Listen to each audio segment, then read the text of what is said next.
A man named Keeley back in Pennsylvania built a free energy motor and demonstrated it to the highest scientific minds in this country.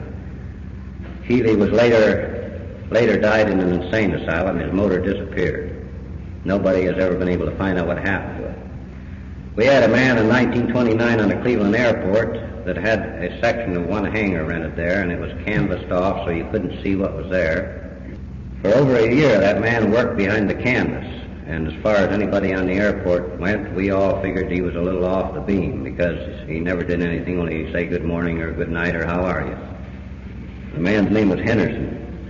One morning when I came to my job there at the Cleveland airport, I saw a Waco 10 airplane setting out on the line. The only difference in it and the other Waco 10s was the cowling was changed.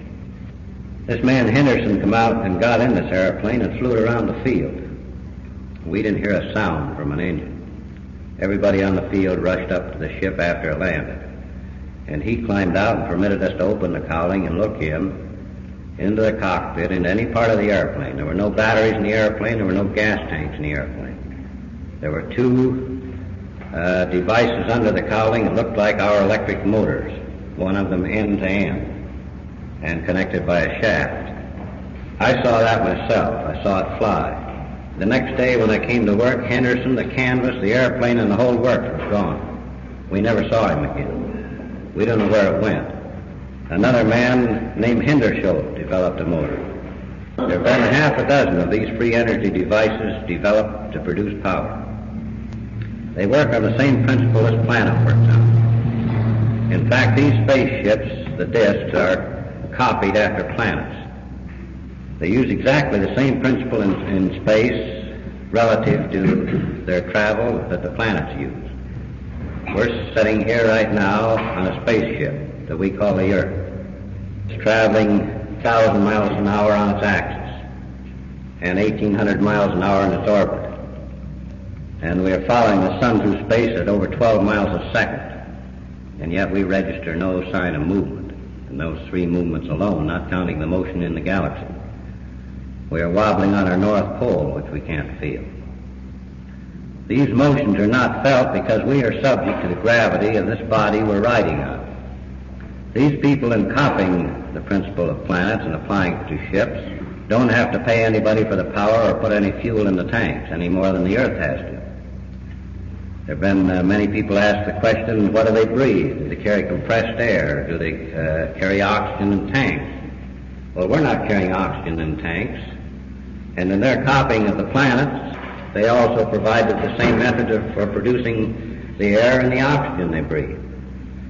The air and the oxygen we breathe is generated by the planet. We never stop to think about these things because they're generally accepted as part of something we get for nothing from the time we're born to the time we die. Nevertheless, the planet generates our atmosphere. Astronomy has had so many things refuted in the last 5 years that they have been put under secrecy because they don't want the public to find out that in the last 5 years they have upset the entire table of all the information that has been printed in regard to the stars and other planets and life on them. Science itself, if it produced a book every week, the book would be obsolete by the time the next one came out the next week because things are moving so rapidly. No man, no one individual can possibly understand the full concept of this picture. This is the greatest thing that has happened to this planet since the birth of Christ. These people have stated that they originally colonized this planet.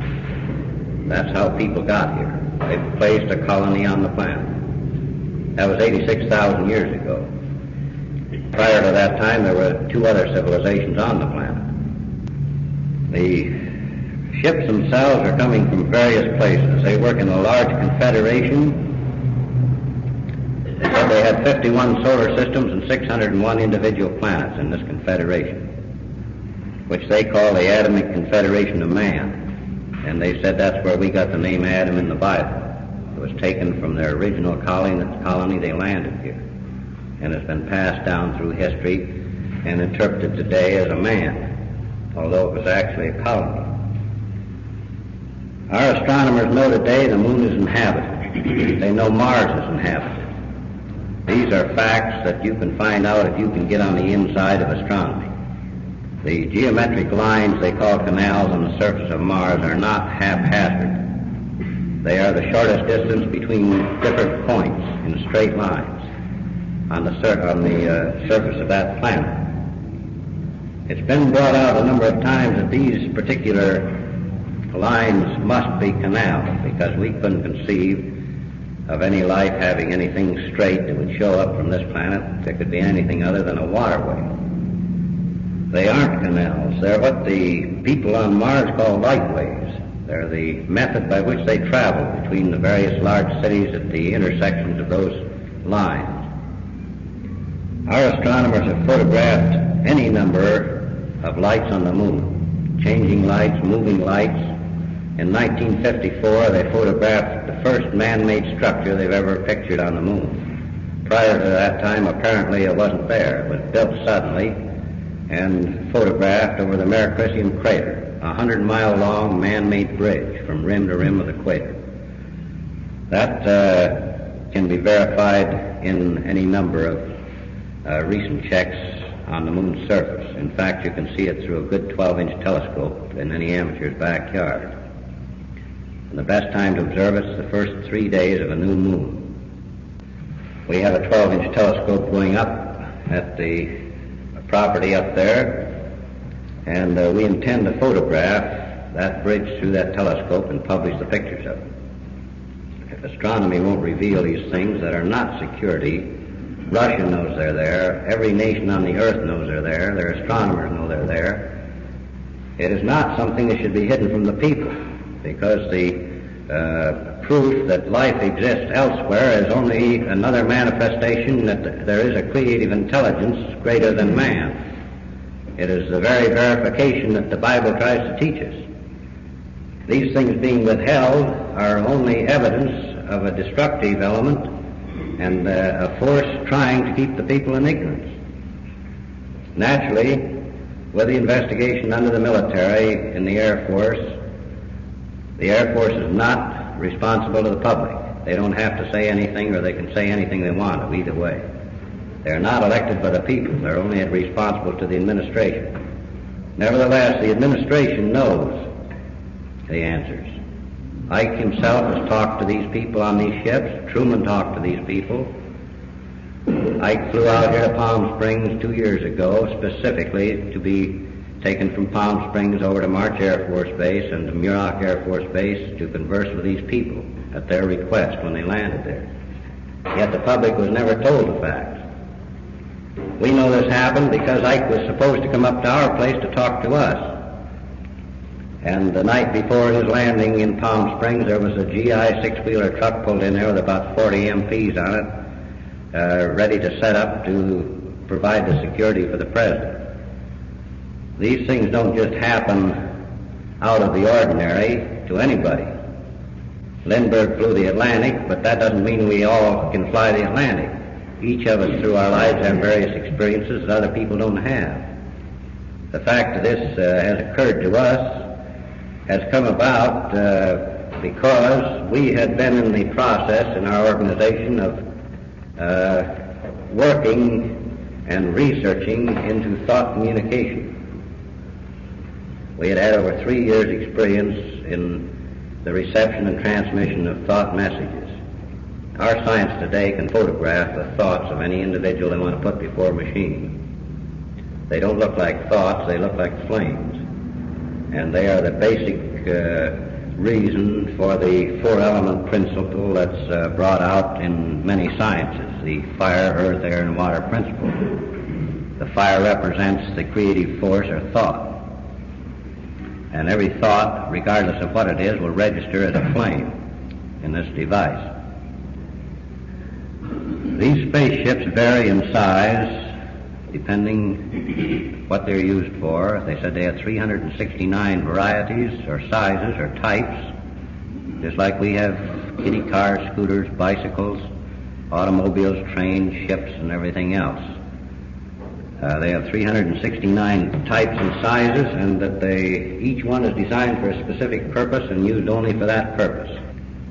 The scout ships that have been mostly observed around our surface have been photographed any number of times. We have any number of photographs out at our place on the wall in the restaurant that have been taken both through telescopes and with box cameras, with good Leica cameras and different types of cameras. One ship in particular, the Venusian Bellcraft, which is a scout ship that normally carries 4 people, has been photographed in Venezuela, Scotland, and the United States by 3 different people that didn't even know each other. And yet the photographs are identical in the fact that if you run a triangulation and bring these ships into scale and the different attitudes they're in, you'll see that the dimensions are all the same and the appearance is the same. The number of portholes is the same. I was particularly honored in 1953 to have one of these ships land out there at our place. They landed for definite reasons because we had been in thought communication with them for a year and a half prior to that time. It's difficult for people to realize that this rostrum wouldn't have existed if somebody hadn't thought of it before it was made. Anything that you can look upon, this building, the tables, anything here was the result of somebody's thought. And thought is the creative force of all things. So in this research, we had received a number of communications from these people.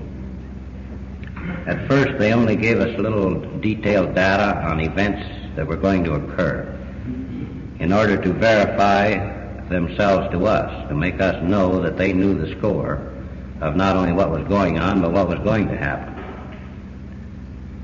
We publish a paper, and have since 1953, that was all over the world. In the last issue, first part of July, I printed data in there that they said was going to happen. The first line of that information was that owing to the atomic tests in the Pacific, there would be violent earthquakes in the Mediterranean area, and today's paper bears that out. The Greek islands were practically wiped out by earthquakes yesterday. In any of these cases, if you want to check on it yourself, you look on a globe. In the position opposite on the globe to where the tests are conducted, whether it's Siberia, Australia, or Bikini, earthquakes will result in the opposite position on the globe after the tests, exactly opposite to the position of the tests. Our science measures the strength and force of these tests through seismographs, which are earthquake instruments. Now, if you can triangulate from 3 different positions, hundreds of miles away, a force, and measure the extent of that detonation, it's coming through the crust of the earth. This is just about as insane as if some airline pilot were riding along up here throwing hand grenades out on the wing. Because we're riding on this planet. It's our ship. We were put on it for a purpose. And we have a bunch of madmen trying to blow it up. We make one big bomb, and then Russia makes a bigger one. And then we make a bigger one than that. And this has been going back and forth, and now Australia and England are sticking their finger in the pie. They've got to make a bigger one than either one of us. There's got to be an end to this sometime. The reason for these ships being here is because of these atomic detonations, which they have registered out in space and in their patrol ships, and they started appearing here right after the 2 bombs were dropped in Japan. These people have demonstrated a science so far beyond ours that our scientists can't comprehend it. They travel from here to Venus in 42 minutes of our time in the carrier ships, in which the 2,200-foot carrier craft will carry 300 scout ships. They have no weapons. They have never had war in their history. Their science has been devoted entirely to the progression of their people. While we have had 177 years of peace in the last 2,000 years, the rest of it's all been war. These people have never made their appearance in great numbers before in any of our wars because they knew in a gunpowder war or bow and arrow war that it would soon end, there would be a lot of people killed, and it would come to an end without any major damage. Nevertheless, now we have the means to destroy the civilization on this planet and the planet itself. Our government has admitted that we have enough bombs stored in this country alone to annihilate everybody on the planet through radioactivity. Now that don't include the Russian stockpile or the Australian stockpile. They have created a monster that's running. The men who create these things in Washington, as this man from Air Force Intelligence told me, he said they've got a glassy glare in their eyes and all they eat, sleep, and drink is a bigger and better explosion. He said if they were out in public life, that they would be committed to institutions. Now that's right from the horse's mouth in Washington, from a man in charge of a section of intelligence in our military. We know ourselves, I know the Yucaipa growers here protested after a number of these atom tests to Washington that they felt that these tests were causing crop losses owing to temperature drops.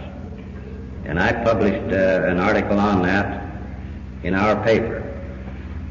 There's no question about it. These men, not only the people of Yucaipa, suffered crop losses, but Florida and other states all over the country suffered crop losses.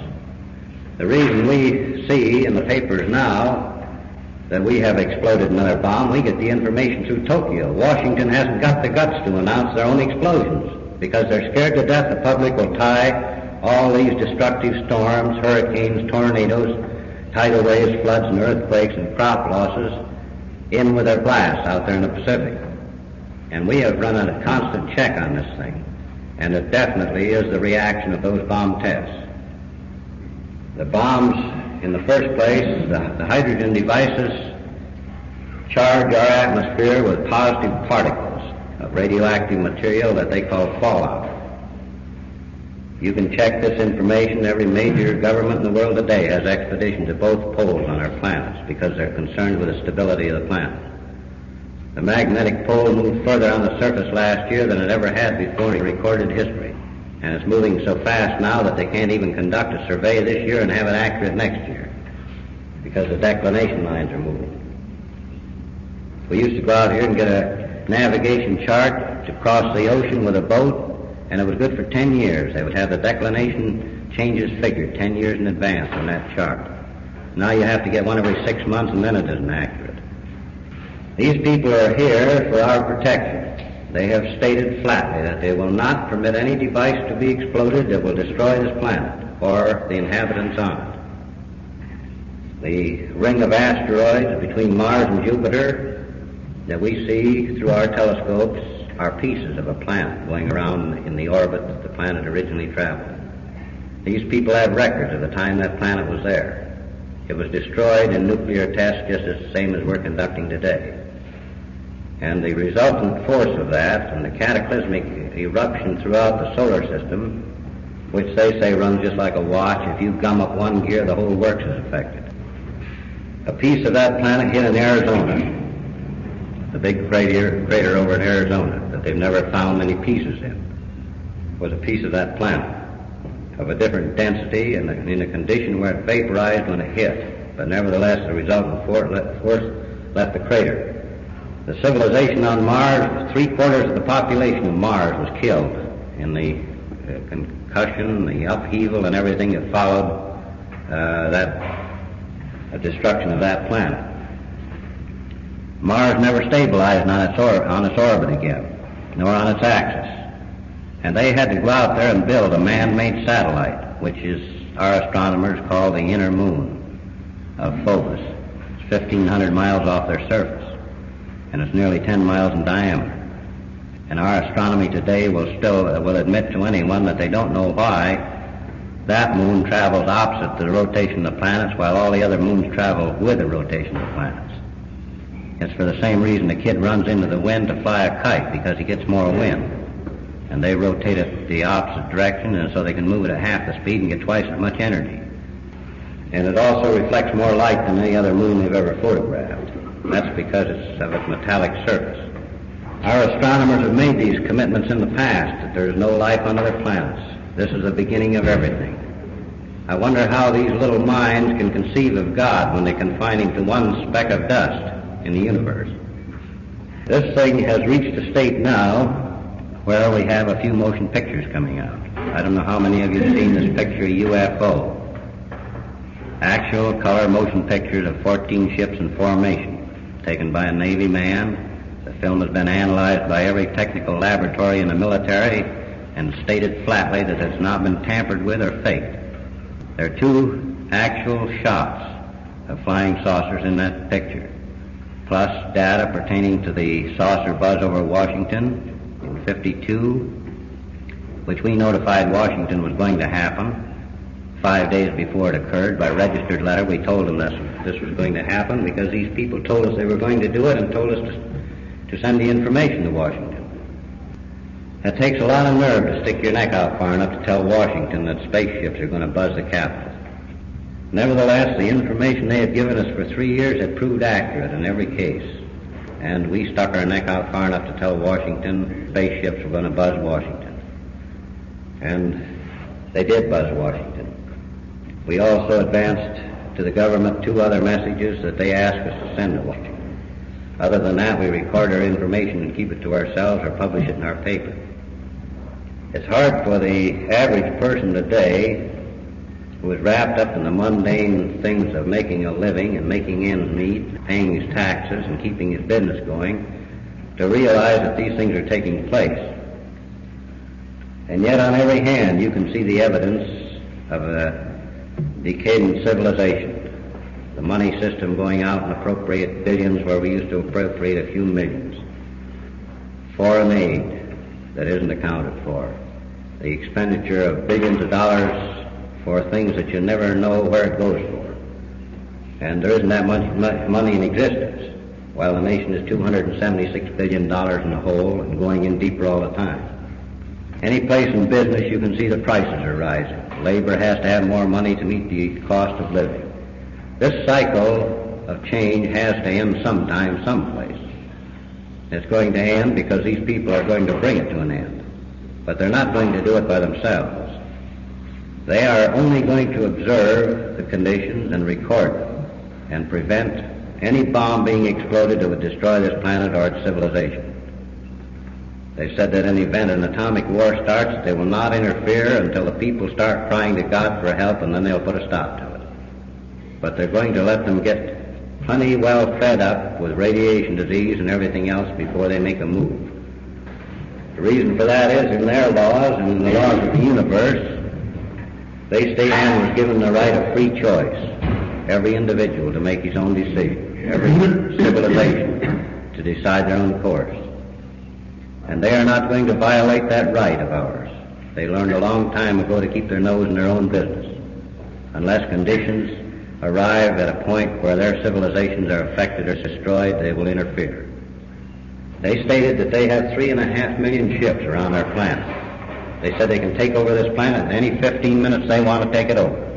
And our government knows they can do that, as well as the rest of them. The people that came in the ship out to our place on August the 24th, 1953, the man that woke me up, we were sleeping outside. It's pretty hot in the desert in August, and we like to sleep outside anyway. The man that woke me up introduced himself, said his name was Soganda. He would like to show me a ship. I spent 20 years climbing in and out of airplanes, every kind of an airplane that was ever built. The last 4.5 on flight tested Constellations at Burbank. And they don't turn $1.5 million airplanes over to screwballs. The man took me in and explained the various things on the ship. I saw the method of power below the deck, the free energy motor running, the ship hovering there as stationary as if it was on a concrete foundation, despite the fact that a gusty wind was blowing. The fellow that introduced himself didn't introduce the other 3 men on the ship. However, they turned and smiled at me as I passed behind them. The man in the middle was controlling the ship. As I put my weight on the deck, when I went aboard it, I heard the tone of this humming engine change. And as Soganda followed me onto the deck, it also changed again, indicating that they had to account for our different weights in order to maintain that hovering condition. As I said before, these ships have been patterned after planets. You can look at Venus in the sky and all you see is a brilliant light. This brilliant light is a result of the force field generated by the planet. Just as we know there are fields exist around any coil we wind or any an armature we turn, they generate fields. We are actually seeing the field generated by the planets. If you were on Venus and looked at the Earth, you would see the same thing, just a bright light in the sky. Now these ships, as they travel overhead, don't make a sound, because these fields generated around the ships won't permit sound to come out, and their engines aren't very noisy to begin with. They are not subject to any gravity outside of that to generate themselves, any more than this planet is. Everything inside of that force field is subject to its own gravity on its own deck. They can make right-angle turns at 2,000 or 5,000 miles an hour, and you don't even have to strap yourself in the seat to make the turn. These have been photographed. The Air Force for a while was confused by this condition because the ship doesn't turn the people as our automobiles and airplanes do.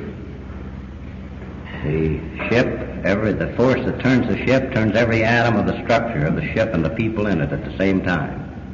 Relatively, there is no effect of centrifugal force manifest by the people in the ship relative to the ship. They're not smashed up against a wall or anything else. Now that science has found out that these things are, they are more reluctant than ever to reveal these things to the public, because practically every scientific book today in the earth is obsolete. It would mean printing an entire new scientific concept of things. These things have not only entered the scientific field and the military field and the government field, but they've entered the religious field. Religion, as administered by the church, has maintained that Adam and Eve were the first creations. That's true enough in the Bible, but it's misinterpreted by the people who read it, because Adam wasn't a man and Eve wasn't a woman. Adam was a colony of men, and Eve were the women, the race of females that were on this earth, that were here from the last civilization. And the first sin, or the original sin, as eating the apple that is quoted, is not the act of mating with a woman, it was the act of mating with the wrong woman, or the crossing of the blood of two species. That's the original sin. These people landed here, all men, as we would land on Mars if we went up there. Take a colony of men along and set up a base before we ever took our women. And the Bible tells you that. It says these men were lonesome. They had no helpmate, meaning they didn't bring their women here. Everything in the Bible is there if it's interpreted right. And these people have interpreted this information for us. And it makes more sense than anything you ever read. The only thing is that it has to be interpreted right. The man we call Jesus is just as alive today as he was when he was here. These people have demonstrated beyond any possibility of a doubt that life is everlasting, from one lifespan to another under different conditions. Sometimes you have to take this grade over again because you didn't pass it. I asked them in particular that question, what do you have to do to pass this particular grade in life? And they said, all you have to do is conform to the golden rule and do all things in moderation, and you've made the grade. And if you don't make it, that's the only time what we call reincarnation enters in. That's when you have to be born here again to take it over because you flunked it. Because they said you can't polish God's apple, you're going to have to pass it if it takes you 10,000 times. And they said he don't care because he's got forever. So their concept of these things, of a single one, or the creative spirit as they call God, they stated that the only difference between their religion and ours was that we talked about it and they lived it. And they've brought many things to the surface that if we just stop and reason a little bit and think, and take the time to think, they make good old plain horse sense. Their technologies and science are so far ahead of our scientific concepts that we don't even know what they're doing. And they further said that we didn't have to feel so bad about that because they know of people in space where they've explored there's a far above them that they can't understand it. So eternal life appears to be, as they said, a series of grades, just like going to school. You go through these grades to experience things and then go on to other grades to experience greater things. So they've also brought to us a realization that death is not a termination of anything. It's only a change to a new condition. This in itself, the church should be anxious to bring to the people. Nevertheless, the church is under the same power of control in many cases, although there are true reverent people in the church and in the teachings in the church. Nevertheless, the hierarchy of various branches of religion in the church have to conform to the principles that have been established through the years, and they refuse to change those principles. Nevertheless, in the next few years, they're going to have to change. They're going to have to reveal these things. These things are going to come out in spite of authority, military, or of the church. These people are here to stay. They're going to make more landings. They're going to be seen by whole cities, whole populations. They have carrier craft here from other solar systems that would stagger the imagination of our people.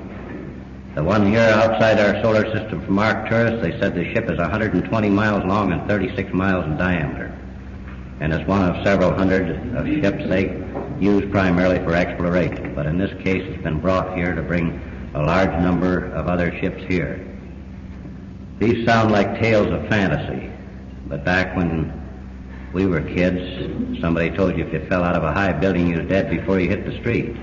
Now we drop 20,000 feet in a parachute and are conscious enough to pull the ripcord.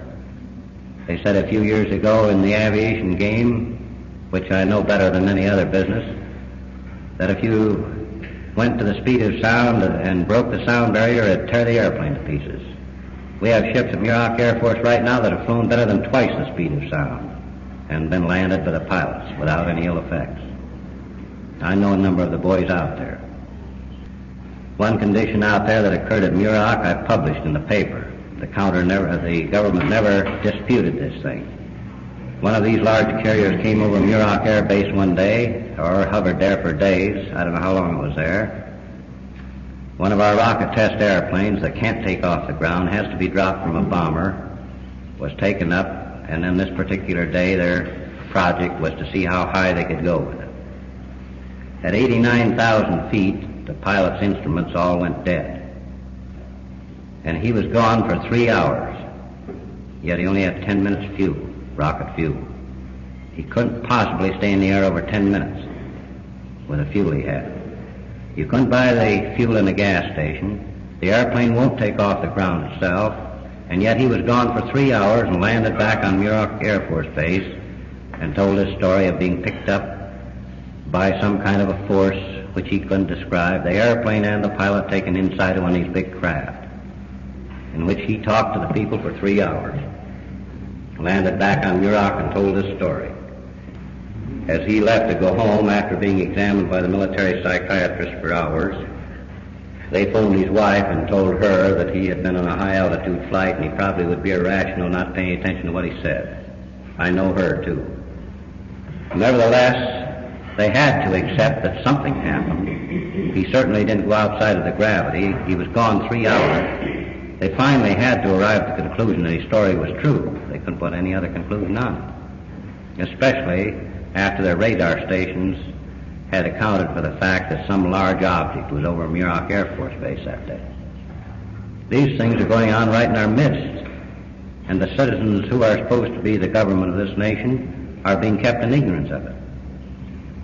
That's the crime, that this great thing is taking place in our very presence and we are unaware of it, except for a few. These people have the means to converse from one of these ships with any individual they choose to put a beam on and talk to you just like you listen over a telephone. It's the same thing that occurred in the time of Jesus when Isaiah and Moses and all of these different people in the Bible heard the voice of angels, they heard the voice from heaven, they heard the voice of the Lord, and different things like that. The book that we say we accept as the Holy Book has got all of these things in it. I've recently written a book using the Bible as verification of these things that are occurring. And if anybody can read that book and deny the facts in it, they also have to deny their Bible, because the same facts are in the Bible. Isaiah tells you in Ezekiel of wheels within wheels. What does that indicate? It indicates a mechanism of some sort. Voices from the sky, Moses running up into a cloud talking to the Lord. Those were real people. The only difference between our method of organization and theirs is that they classify their people by those names. where we have general managers, superintendents, and president. They have God, gods, lords, and titles like that. That's the thing the Bible tells you about. It's the story of these people in the skies. Of course, in those days, very few people could write. Very few of them even owned a donkey.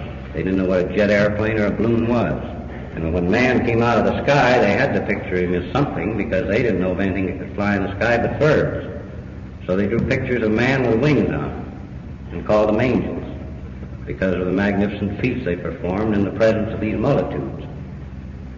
These people coming here today in these ships are the angels of the Bible. They're just as reverent, they understand life, and they live the laws. They don't talk about them. They haven't a church or a money system in their whole organization. But you never want to walk in the presence of finer people. You feel like a grandchild in the presence of his grandfather when you're around them. Because the very fact that they live these laws, they radiate the compassion and love that we like to know. Now, I've tried to cover this very roughly. I can't put 8 years of research into a few minutes. But I'd be glad to answer any questions that you may want to ask. I think that way I can explain something possibly that you might want to know rather than go on with a subject which I could talk here until next week at this time and I still couldn't cover all of it. So if any of you want to ask questions, why, now's the time. Over here. Well, I can't say what the appearance of all of them are. The four on this ship came to my eyebrows in height. I'm 6 foot tall, and I would judge them to be about 5'7". Any one of them could have put on our clothes and walked down the street, and you wouldn't have known them from any of our people. Except they had a better physique. Their muscles were outstanding. Their physique was outstanding. They said they have no disease on any of their planets. They have foot disease a long time ago. I talked to 2 brain surgeons at my place, 2 of the top brain surgeons in this country. These 2 brain surgeons stated that they had post-mortem the 16 bodies taken out of the ship north of Denver. That was way back, the one that Frank Scully wrote about, way back before security was ever clamped down. They said that from our own chart of brain tissue under a microscope, they have established a condition on this chart where they can determine the age of any brain taken from any body, from a newborn baby to a person 100 years old. It doesn't go beyond 100 because they have so few cases beyond 100. But they said the brain tissue changes with the years. It gets more nerves or fibers or whatever it may be, as they explained it. And they said from our own chart, which is based on 0 to 100 years, they had to assume that the youngest of these bodies aboard these ships were 300 years old and the oldest was 700. Now that's physical evidence under a microscope. The one thing that the Air Force has harped on right straight through this thing is that we have no physical evidence. That's the biggest lie that was ever foisted on the American public. They have the physical evidence. We also have physical evidence. These things are going to come to light, and the Air Force is going to have to backtrack, because there have been a number of these contacts made. There have been several landings in South America, there have been several landings in France and Italy that we know of, probably in all the other countries. But we know of several people in this country that have contacted these ships, talked to the people aboard them, and gone aboard the ships. In every case, the press has tried to twist the stories of these people to make it seem that they are just a little bit cracked. Dan Fry rode one of these craft from White Sands to New York and back in 30 minutes, from White Sands, New Mexico. There's an electronics technician employed at White Sands to make the final adjustments on these expensive rockets being fired straight up into space. They get Dan Fry from Aerojet in Azusa to come up there and make those adjustments, because he's the technician with the know-how to set the gyro pilot so the rocket will go straight up. And yet the press implies that the man's a little bit screwy. He's the head of Crescent Engineering down El Monte now, and also a consulting engineer for Aerojet yet.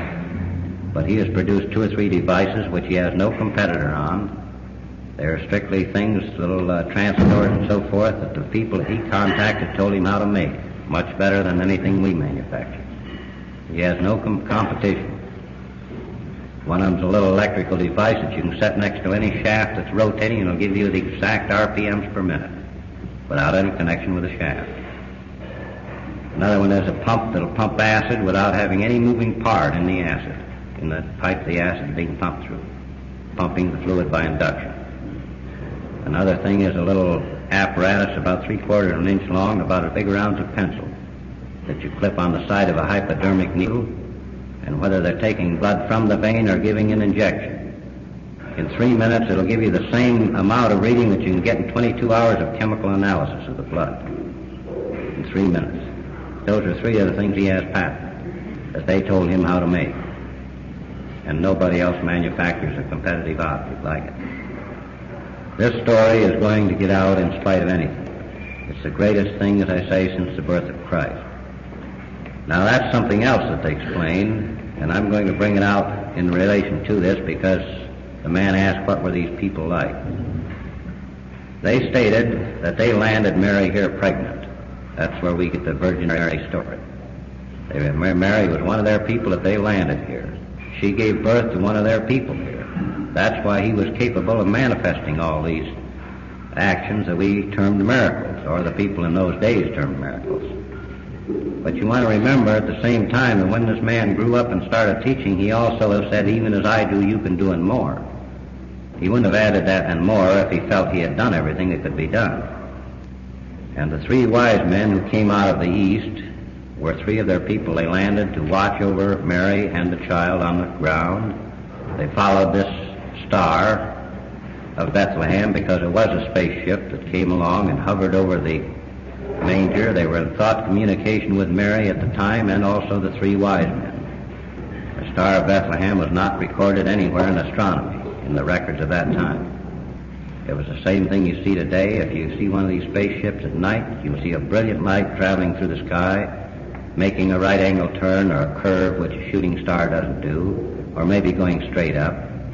We have observed as many as 7 at one time, doing all kinds of gyrations that our aircraft can't possibly do. So these people are people in another life level, the same as college students to grade school kids.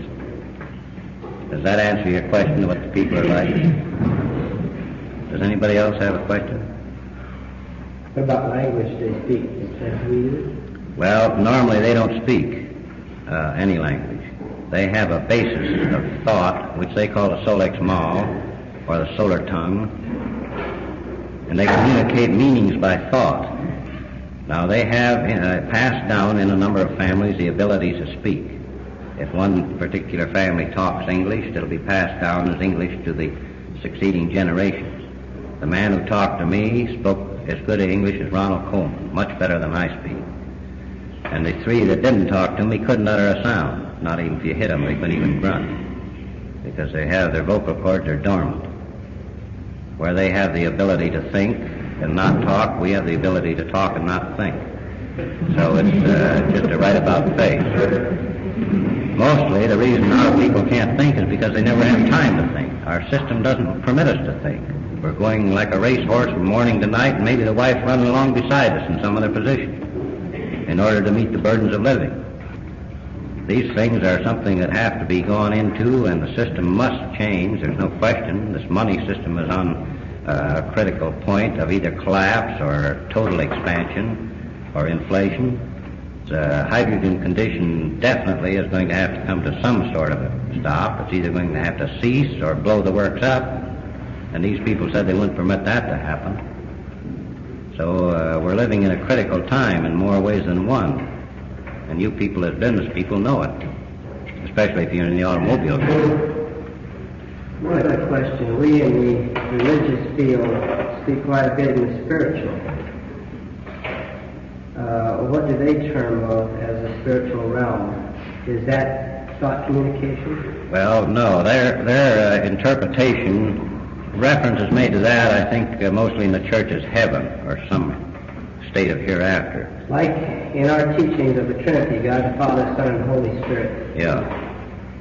They teach God's Spirit, and they worship Him as worship in the Spirit and truth. They express that as the infinite light and the two opposite polarities of primary energy, the positive and negative force of primary energy. They express that as the infinite light which is still, and the two lines of force which cause all motion in the universe, the positive and negative lines of force. They refer to what we call God as the creative spirit or the single one. And their interpretation of people, like themselves and like us, they say we are instruments of this Creator's doings. In other words, you can't manifest anything except through man, who He gave dominion over all things, and then rested and left the works up to us. So their basic explanation of these things has brought an understanding that we are in this life grade and they are in another one higher above us.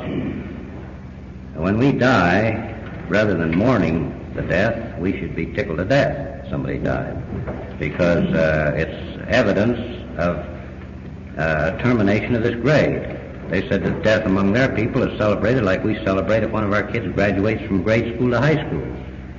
They said we celebrate a graduation down here from one grade to another in school, but we don't celebrate it in life. And they have no mourning. Actually, if we believe in an infinite Father, an infinite force, and a deity greater than ourselves, it looks kind of stupid to go out here and bawl because God took somebody from us. It's the same as, to me, it's a sacrilege to cry over it. I mean, after all, that's business above and beyond us. We didn't have anything to say about getting here, so why should we have anything to say about believing? And they explain that as you leave this level, if you drop dead here now, you just get up and you'd see yourself laying there. The positive body, as they call it, or as we call it, the spirit body, would observe our physical body laying there. But we would get up and look around, just like you always do when you fall down, and be conscious of standing on the floor and wondering what in the heck you're doing down there, too, because you're fully aware of everything where you're standing. Then they said everything is gradual. There's no abrupt shocks or terminations or sudden shocks in these conditions. They said you gradually move out of this condition. You may observe your own funeral, all your relatives bawling their heads off, and you'll gradually drift into what they call a transition level, where you will either have passed the grade there. In that case, you'll move out of transition, which they liken to our summer school, to catch up something between grades. You'll move out of that transition level in the next grade of life, or you'll return here in whichever case. It doesn't make any difference. You're going to live anyway. In fact, they said you can't kill yourself. You're going to live in spite of yourself. So these various things have been brought out through the thought communication and verified in a number of instances by this ship landing. Now, we're in the process right now of putting up about $55,000 worth of buildings for research to install the same apparatus they use for extension of the lifespan, rejuvenation. Because they said the only way that we can get out of this mess by ourselves is to take the people in the older years of life that have found out what is wrong with the situation through experience and give them enough more years to straighten the mess out. Because they said in this short lifespan we live, by the time we get old enough to know anything, we kick the bucket. And it's of no value to anybody. So this rejuvenation equipment has been explained to us in every phase except the last, the number of degrees that it has to be phased into the lines of force in order to function. Outside of the Marine Corps buildings. That has all been approved by San Bernardino County. And they're ready to issue the experimental permit on this building whenever we are ready to start the building. I'm sorry, we're going to have to cut off time. That's a good deal. I'm just beginning to get more. Well, I want to thank all you fellows for being here. And one time I've had the wife and the daughter and some of our local group with us. Usually I go out on these things. I talk to the Masons, I talk to North American Aviation Management and the San Bernardino County Chamber of Commerce, and I've been kind of all alone in the business. So thanks a lot for it.